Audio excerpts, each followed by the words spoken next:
Chapter 33. Location, Ruth's bedroom. Nimbus noticed that Ruth looked friendly when he drifted in, so he tried to look as angelic and cute as possible as she motioned him to come closer. "Hi, Ruth. You look so refreshed. How are you feeling?" "Cloud, never ask a dying person how they are feeling. I am very tired, I am." She adjusted the oxygen tube in her nose. "Oh, of course you are, but you kind of don't look like you're dying just yet." He floated closer and adjusted his glasses. "Well, I am. Just give me time."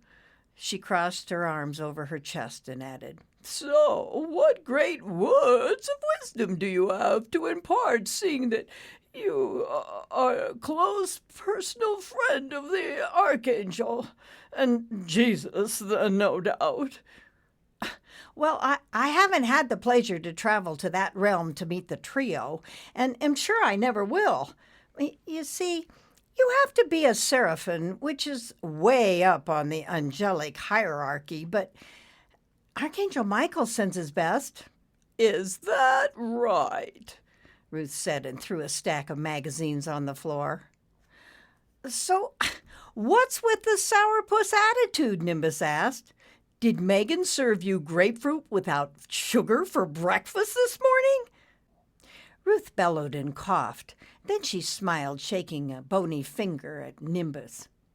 "That was totally unexpected. I'm thinking holiness and reverence, and you blindsided me with a funny." She took several breaths while Nimbus held his. He waited until she motioned that she was fine before he continued. "Well, life's too short to waste words." "I like that, I do," she said. "Can you go to the end of my bed? I can see you better, and we can talk about why I am here. Or why you are here. Why are you here?" Okay, sure," Nimbus said and arranged himself in his favorite crib mattress shape at the foot of her bed. He smiled sweetly. "Want to talk about your beliefs and what you're afraid of when you die?" Life is too short to be wasting words, it is."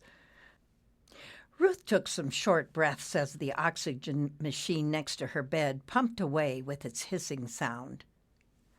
Nimbus watched her and couldn't imagine what she must be feeling. He felt himself soften and turn a gentle pink. "No, Nimbus dear, I am fresh out of beliefs other than I am going to die, and all will go dark, and that will be that." "Oh, you believe in what the Chavakas in Hinduism believe. Eat, drink, and be merry, for tomorrow you die. The end is the end. Period. Final, right?" Nimbus took a calming breath and forged ahead. "Then you're an atheist." No, what? I still believe in the Creator, I do." "Oh, great. Now we are getting somewhere. You were kind of stressed out when I mentioned Archangel Michael.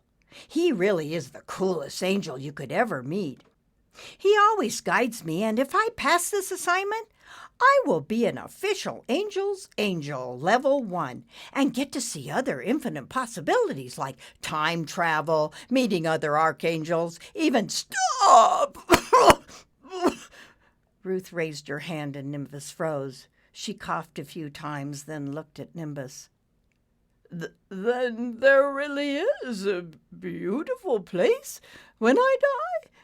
She took some breaths and tried to settle herself. Then she dropped her head into her hands. Nimbus realized that he needed to slow down and wait patiently until Ruth looked up at him to continue. She apparently was stable, so he decided to keep telling her what he knew.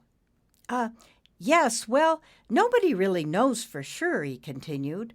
"But when the angels came to get Floyd, They were really nice and kind, and he was so okay to go with them in the end.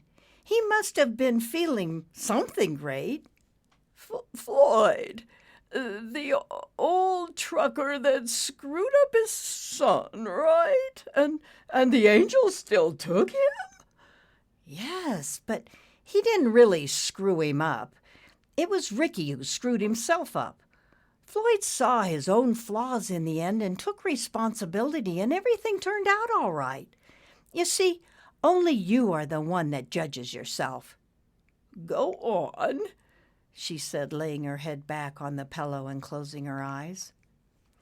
Well, all I know is that if you face your fears and see that you did the best you could— But I didn't, she interrupted. Well, maybe you did and maybe you didn't, but if you feel you didn't, there's still time, Nimbus added quickly. Is there? Ruth, that's why I'm here, to help you be at peace when you die. Nimbus forced back the tears when he saw tears run out of the sides of her closed eyes. Ruth took a breath and said, I used to be an Episcopalian, but stopped believing when my son died. He was only 5 years old, but born in Cardiff before Megan. She never knew of him, so don't tell her. Oh, no, of course not. Oh, that must have been very hard. Could you tell me what happened? A heavy gate fell on him when we were out fixing fences. I didn't see him wander off, and when he tried to climb that gate, it pulled away from the post and pinned him to the ground. The heavy top bar of the gate, it crushed his throat. Oh, that is so terrible, Ruth, Nimbus said. I am so sorry. No one knows, and I want to keep it that way, I do. Just don't worry about it. It'll just be you and me and Michael. We'll be the only ones that ever know, Nimbus said. Then he smiled sweetly at Ruth, and Ruth smiled back. Please, Nimbus said, could you go on? We were living in a capital of Wales in the south and moved to Port Merion shortly after the funeral. My husband was in tourism and had no trouble finding another job, but it didn't last long. He always blamed me and moved back to Cardiff a year later. He never knew I was pregnant with Megan. Why didn't you tell him? He had found someone else, and I was informed I would be receiving the divorce papers in the near future. She opened her eyes and reached for a tissue, then dabbed her eyes. So I quit the church and stopped believing. However, I still thought it important to have Megan baptized, you know. I did. Yes, of course. Are you still okay to go on? Ruth coughed several times and nodded, then continued. I raised Megan the best I could. Then she met this American businessman in the art world, and I was hopeful she would be happier than me, I was.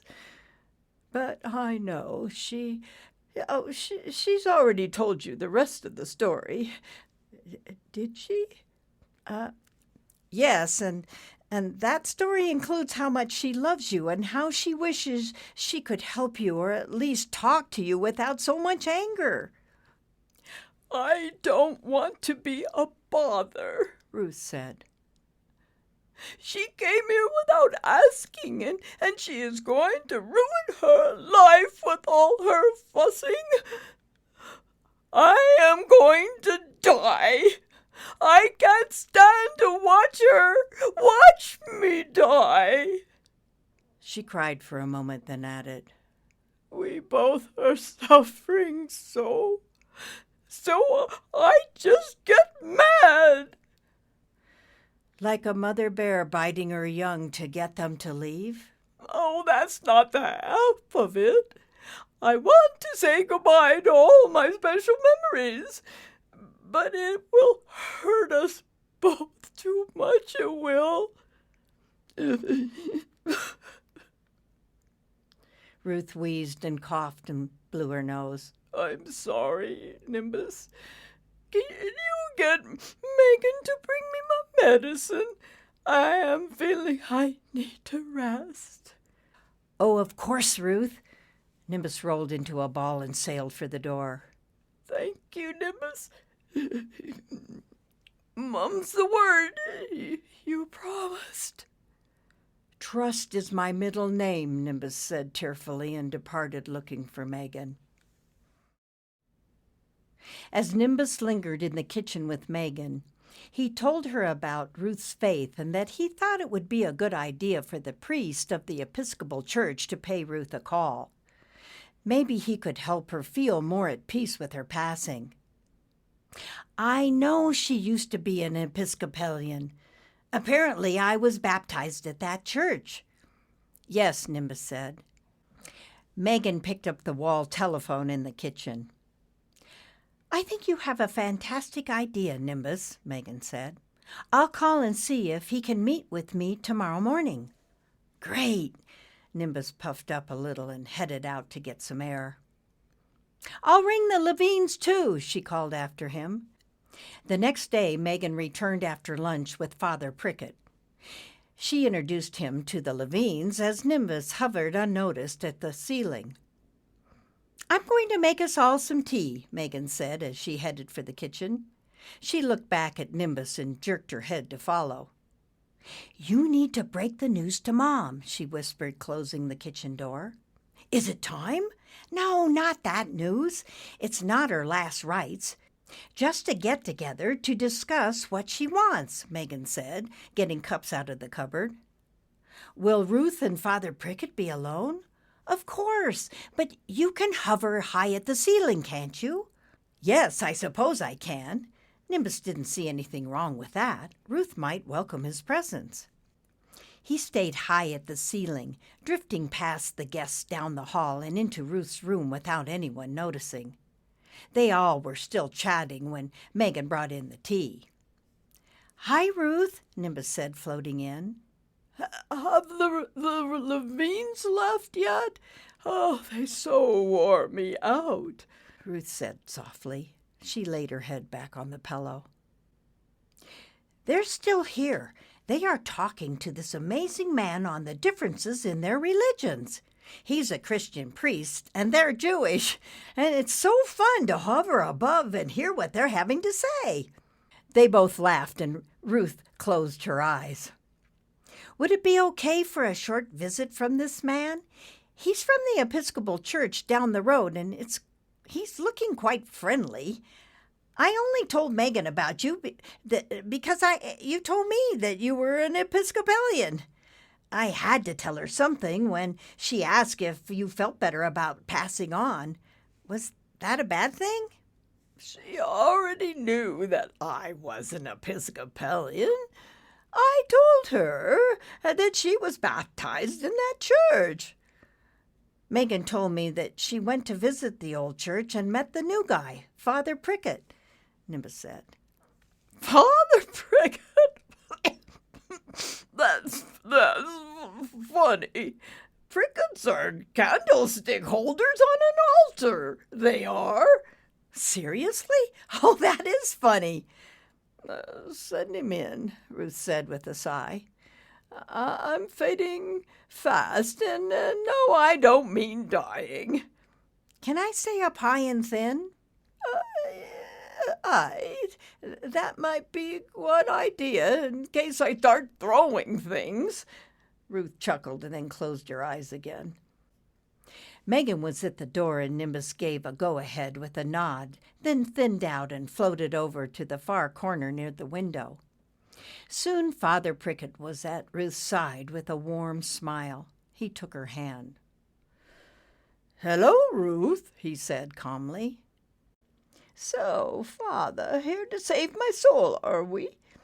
Ruth opened her eyes and tried to smile, but she was not ready to trust just yet. "I wish I could take the credit, but I hear you already saved, dear Ruth." "I am?" Ruth said with a slight smile.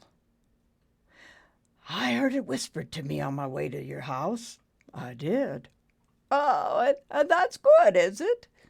They both were silent for a moment, and then she said, "Do I need to write a check to be buried in the church cemetery?"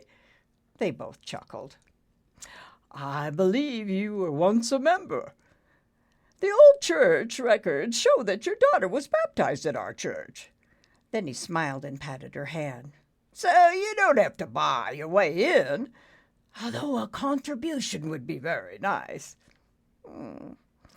"I think I'll think about it," she said with a twinkle in her eye.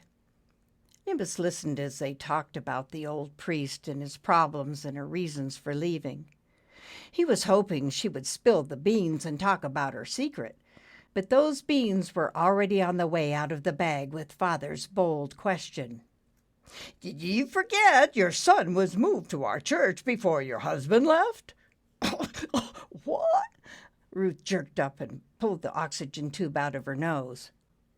"Be calm now," he said and patted her arm. He put the oxygen tube back. "No one knows anything about it, but I found his name and wondered if you were related. The old secretary Agnes told me the story, so that is why I'm here to talk to you about it." "Oh, please, Megan doesn't know. She had a brother. When was the body moved?" "Just before your husband left. Agnes said you were grieving so that you were unable to come to the burial. But I'm thinking that there's more to the story, right?" Ruth took a few breaths and began telling him the whole story. Nimbus was happy that her boy was buried at the church, but sad that she had to tell the whole thing again. "That is a very sad story, Ruth, but with a very good ending," Father Prickett said. "It is it?" Ruth suddenly was feeling stronger. She sat up with Father's help. You will be buried with your son. Won't that be a miracle after all you've been through?" "What about Megan? I've lied to her all these years, and I have." "Ah, dear Ruth, the truth will set you free," Father Prickett said. "I will leave you here to get some rest. Ye have a final mission ahead of you, don't ye?" "Aye, Father," she said, laying back and smiling. "Thank ye." "May God be with ye, dear child. I will see you when your final day has come." "Aye, thank ye." Ruth closed her eyes. Nimbus watched as the man left the room. It appeared that Ruth was at peace. She was breathing better, and her color was surprisingly colorful. Had he saved her life?